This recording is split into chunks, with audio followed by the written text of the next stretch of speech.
ఒకటి మామూలుగా చూస్తుంటే దళితులంతా అసలు కాంగ్రెస్ వైపే ఉన్నారు ఎమ్మెల్యే ఎలక్షన్లో. ఇప్పుడు ఎంపీ ఎలక్షన్లకు వచ్చేసరికి ఇప్పుడు ఆర్ఎస్ ప్రభుత్వం పోయి అటు కేసీఆర్తో పొత్తు పెట్టే అవకాశం కనిపిస్తుంది. దీనివల్ల ఏమన్నా కాంగ్రెస్కి ఎఫెక్ట్ అయ్యే అవకాశం ఉందా? ఏమి ఉండదు. ఆయనకు ఎక్కడ కలిసినా ఒక 1% ఓట్లు కూడా వాళ్ళే. ఆర్ఎస్ ప్రవీణ్ కుమార్ ఇంత చెప్పుకున్నాడు కదా, కనీసం ఆయనది కూడా 4వ స్థానం. ఆయన నిలబడ్డ దగ్గర వేరే దగ్గర మా చిన్న చిన్న గల్లీ లీడర్లు నిలబడితే 2nd ప్లేస్తో ఓడిపోయినారు మేము హుందాగా. కానీ ఆయన ఏదో నేషనల్ పార్టీ అని చెప్పుకొని మాయావతిని బొమ్మ పెట్టుకొని ఏనుగునని పోతే ఆఖరికి ఎలకపిల్లకు వచ్చినంత ఓట్లు కూడా రాలే ఆయనకు.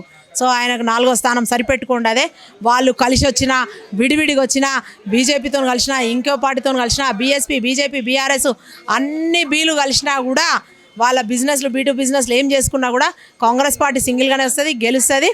గెలిచి తీర్థం 17కు 17 గెలవబోతున్నాం. Thank you.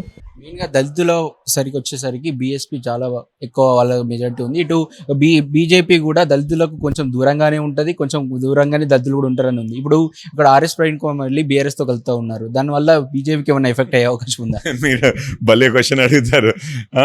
దళితులు బీజేపీకి దూరంగా ఉన్నారనేది లేదండి. మొన్న మీరు గుజరాత్ ఎలక్షన్స్ చూడండి, మీరు వెస్ట్ బెంగాల్లో చూడండి, దళితులే ఎక్కువగా బీజేపీకి సపోర్ట్ చేశారు. వెస్ట్ బెంగాల్లో కానివ్వండి, గుజరాత్లో కానివ్వండి.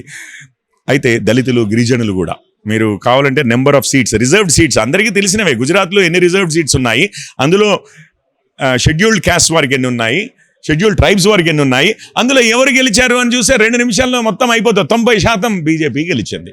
ఒకటి మీరు అక్కడ కూడా వెస్ట్ బెంగాల్లో అంతగా మాకు ఎంపీ సీట్లు రావడం కారణము ఎస్పెషల్లీ షెడ్యూల్డ్ క్యాస్ట్ ప్రజానీకం మమ్మల్ని సపోర్ట్ చేయడమే. రెండవది. మూడవ విషయం మాట్లాడదాం. మీరేమంటున్నారు? ఆర్ఎస్ ప్రవీణ్ గారు, ఆర్ఎస్ ప్రవీణ్ కుమార్ గారు అసలు బయటికి ఎందుకు వచ్చారు ఉద్యోగంలో నుంచి?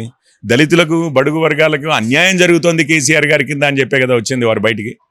అందుకనే ఒక బహుజనుల పార్టీ కావాలి ఇక్కడ, బహుజనుల కోసం, వారి ఆత్మగౌరవం కోసం అన్నారు. దొరల పాలన ఏంది అన్నారు.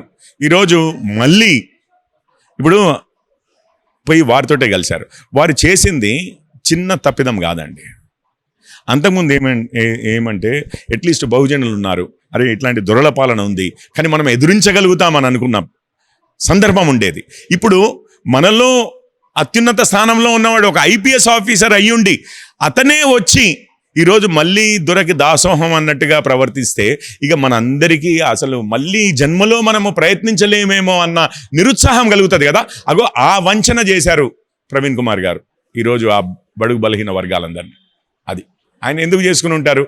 ఆయనకి ఏదో ఒక చిన్న పోస్టు, ఆ ఒక్క పోస్టు ఎంతోమంది ఐపీఎస్ ఆఫీసర్లు ఐఏఎస్ ఆఫీసర్లు పదవుల్లో ఉండగానే కేసీఆర్ గారి కాళ్ళు మొక్కి ఎమ్మెల్సీలు వేరే అయ్యారు. ఈయన కూడా అట్లా చేసుకుని ఉండొచ్చు కావాలంటే. కానీ ఒక సామాజిక వర్గాన్ని మొత్తము ఆశ చూపెట్టి మళ్ళీ ఇంకోసారి ప్రయత్నించకుండా నిరుత్సాహపరిచే విధంగా అన్యాయం చేశారండి. అంతకంటే ఇంకేం అన్యాయం ఉంటుంది చెప్పండి.